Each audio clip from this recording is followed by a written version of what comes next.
Olá, caríssimos e caríssimas. Lição 8: a sunamita, quando a fé faz a diferença em atitudes. O período da monarquia em Israel não foi um dos melhores no quesito liderança, especialmente no Reino do Norte. Mas Deus tinha seus servos ali que fizeram a diferença.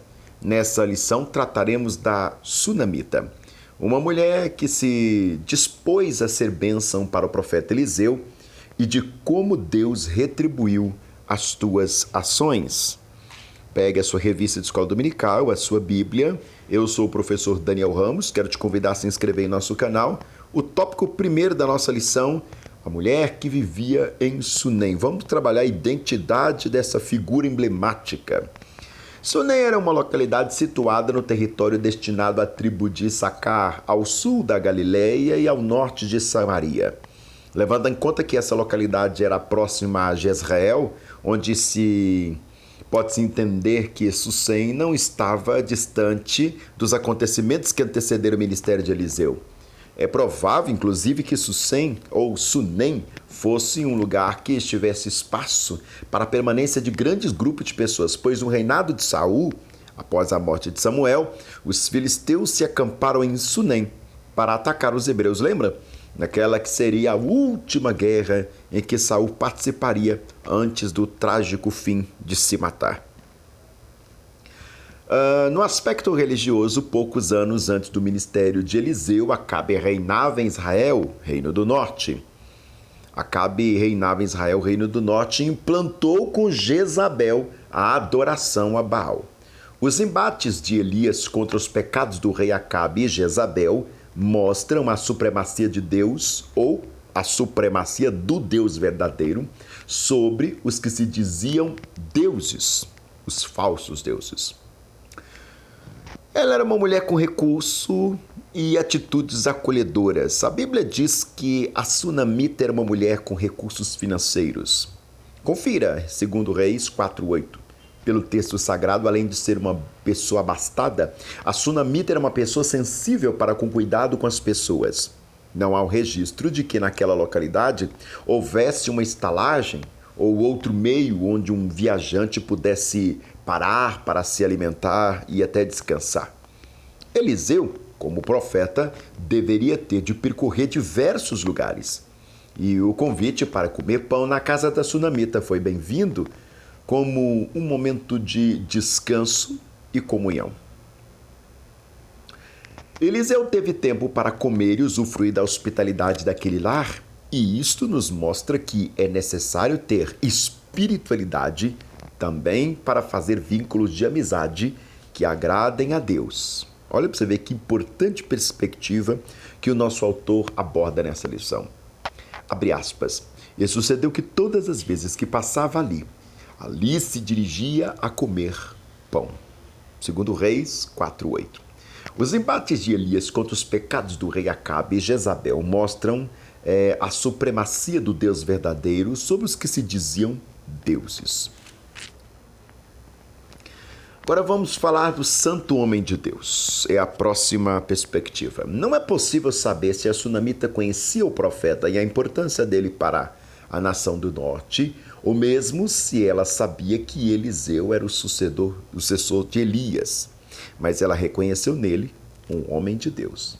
Mais que ser um homem de Deus, ela diz que ele é um santo homem de Deus.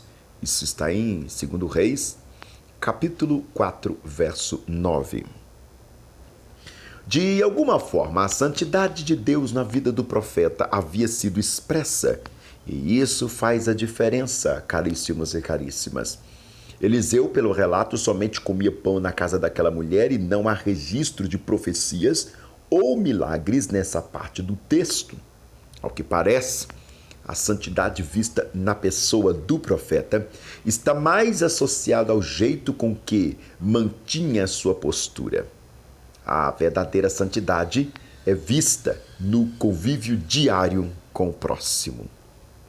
Ou liçãozinha impertinente, hein? Muito inconveniente essa lição para os dias de hoje, né? Desculpa a ironia, vocês me conhecem, eu não consigo evitar. Vamos falar agora do milagre e adversidade, que é o segundo tópico da nossa lição. Temos que antecipar para atualizar as lições em conformidade com as datas. Um cômodo para o profeta. Entendendo sua prática de hospitalidade, a sunamita e seu esposo constroem um cômodo onde o profeta poderia descansar. As decisões daquele lar eram tomadas com base no diálogo, segundo Reis 4, 9 e 10. Quando há diálogo no lar, as ações são tomadas em consenso. Um quarto foi construído servindo de refúgio para o homem de Deus. Tal atitude foi tão nobre que Eliseu quis saber o que ele poderia fazer por ela. Bom, a realidade da mulher é uma casa sem filhos. A generosidade da sunamita trouxe ao profeta Eliseu o desejo de retribuição. Se vocês me permitem um comentário, gratidão é a prática de um verdadeiro homem de Deus. Ingratidão e santidade não podem andar junto na mesma frase. O homem de Deus perguntou a ela se havia algum favor que gostaria de receber do rei ou do chefe do exército.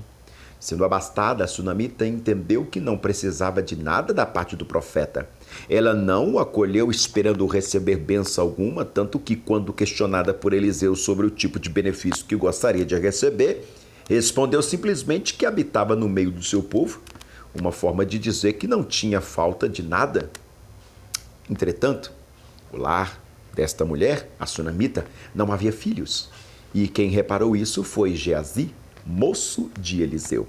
Na cultura judaica, os filhos sempre foram vistos como herança do Senhor, bênçãos.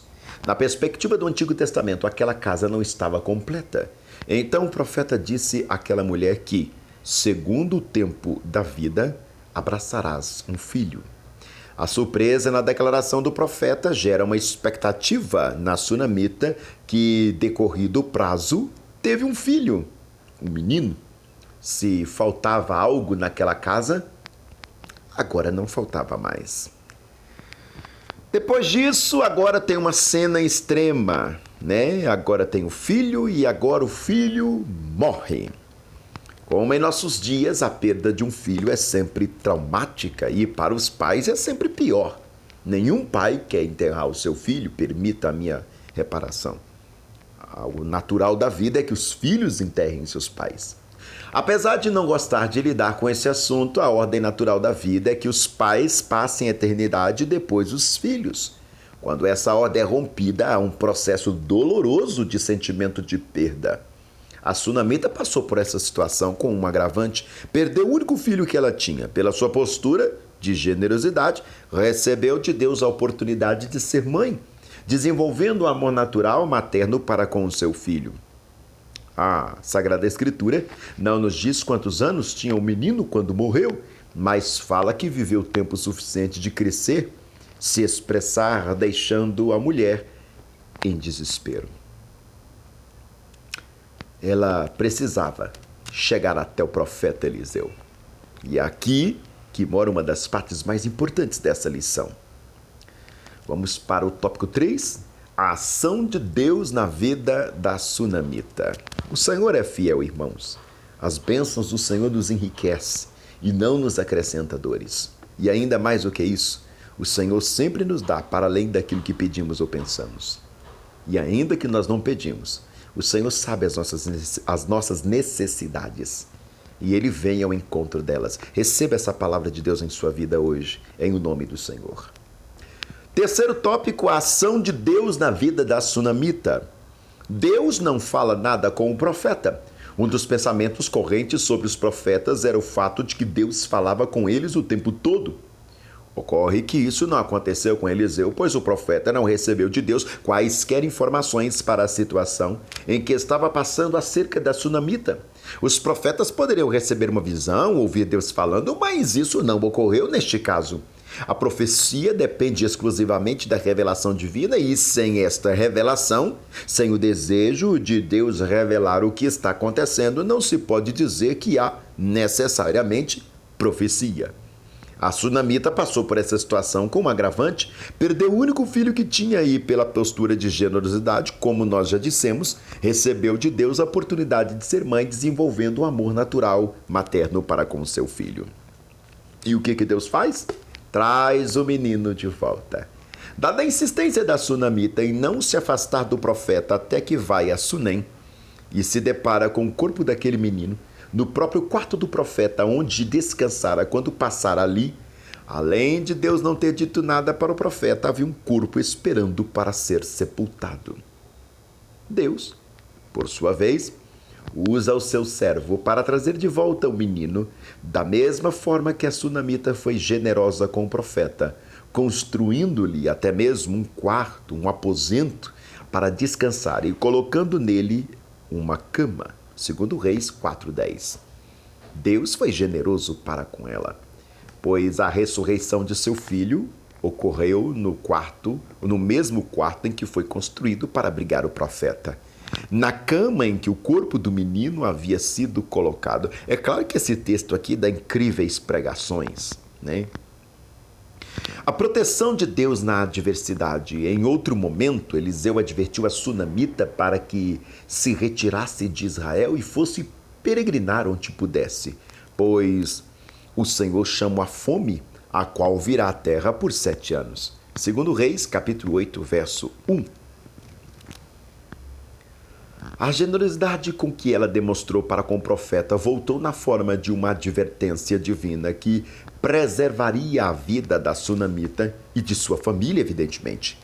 Ela teria que abandonar sua terra, suas posses, retornar quando houvesse bonança na região.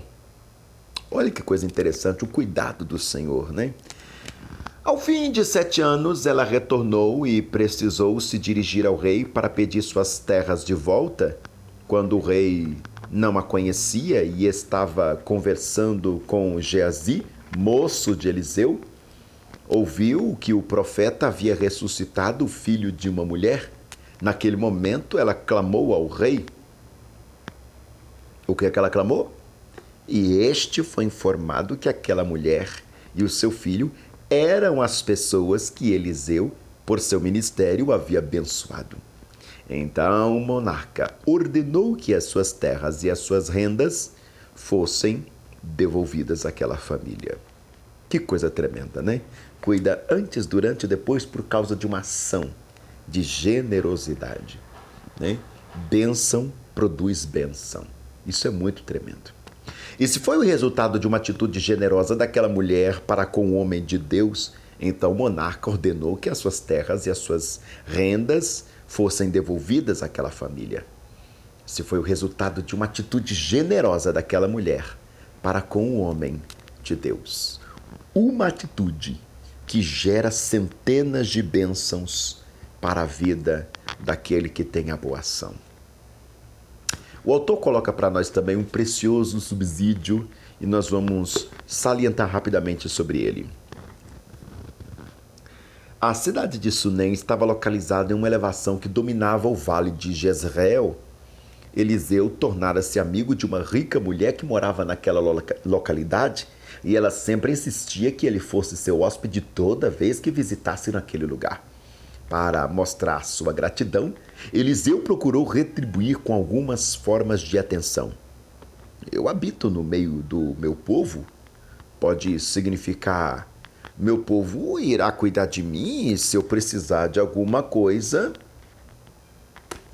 Como ela não tinha filhos, ficou surpresa quando o profeta anunciou que ela geraria um filho, embora seu esposo fosse bastante idoso, e isto aconteceu conforme Eliseu havia previsto. Um dia, quando o menino estava na companhia dos segadores, ele se queixou de uma terrível dor de cabeça e morreu. Apesar dos esforços para salvá-lo, a mulher de Sunem colocou o corpo do menino sobre a cama de Eliseu e preparou-se para ir ao Carmelo, a fim de buscar o auxílio do profeta.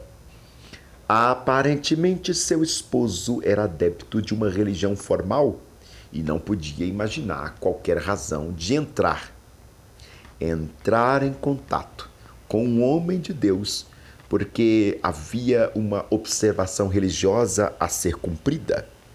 Não é lua nova, nem sábado, mas a mãe acreditava em um auxílio para a sua necessidade e partiu para receber um conselho. Nem havia saudado Geazi, o servo de Eliseu. Ela se lançou aos pés do profeta para demonstrar sua amargura e a desamparada e a desesperada ajuda que precisava. Meu Deus do céu, desse comentário produz tanta coisa na mente da gente. Tantos ritualismos, tantos procedimentos, tantas amarras nos impede de receber o socorro do Senhor. Quando ela, desesperada, se arma para ir até o profeta, ela recebe do marido dela objeções contra o protocolo da religião. E na maioria das vezes esses protocolos nos impedem de alcançar graça diante do Senhor. Não que o Senhor não nos vá dar essas graças, evidentemente, mas que muito protocolo engessa a perspectiva de fé. O Espírito Santo não cabe dentro de uma caixinha, queridos. Concluímos dizendo que a Sunamita nos mostra que podemos usar nossos recursos para fazer a diferença na vida de outras pessoas. Nos fala também que há momentos em que Deus nos permite passar por situações adversas, mas que Ele sempre terá uma solução. E, por fim, mostra que nossas ações, em benefício de outras pessoas, de forma sincera, são provadas por Deus. Provadas e aprovadas. E que Ele, que é fiel e justo, nos retribui no seu devido tempo. Gente, que delícia de lição. Meu Deus do céu. Cada lição mais bonita do que a outra. Deus abençoe a sua vida, porque eu já me sinto abençoado pelo privilégio de comungar dessa maravilhosa lição. Obrigado.